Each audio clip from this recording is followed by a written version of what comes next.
Time now for the quote of the week. Well, Canada joined China as the only two countries to put on retaliatory tariffs in response to the Trump tariffs. It's estimated, by the way, that our tariffs, the ones we put on, is going to cost us $20 billion in increased costs. And just last week, or this week, I guess, Loblaws warned that it was going to put a label to identify the extra costs attributed to our retaliatory tariffs. The most noteworthy aspect, though, of our response was that there was no debate. That happens way too often. No discussion. What are the alternatives? No, we were told there was just one alternative. And again, we are the only country besides China to do retaliatory tariffs. But one aspect that should have been discussed is the benefit of actually outsourcing, especially given all the political talk of, doing everything ourselves, a complete made in Canada approach, which, by the way, mirrors President Trump's made in America approach. I would describe it as wrong-headed, but in today's quote of the week, I'm going to leave that to Duke University economist Mike Munger to describe the benefits of outsourcing.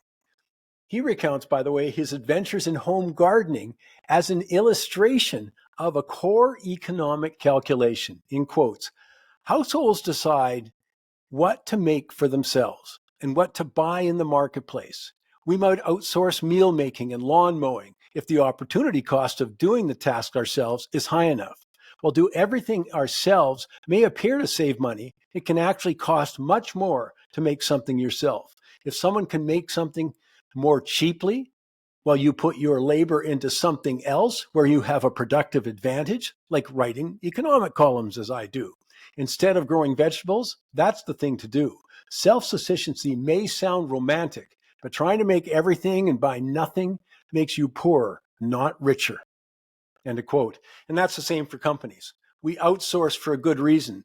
Some companies are better at making other things. One of the examples I use, we can do a made in Canada agricultural policy, but really do we want to be spending all the money to grow our own bananas? No, absolutely not.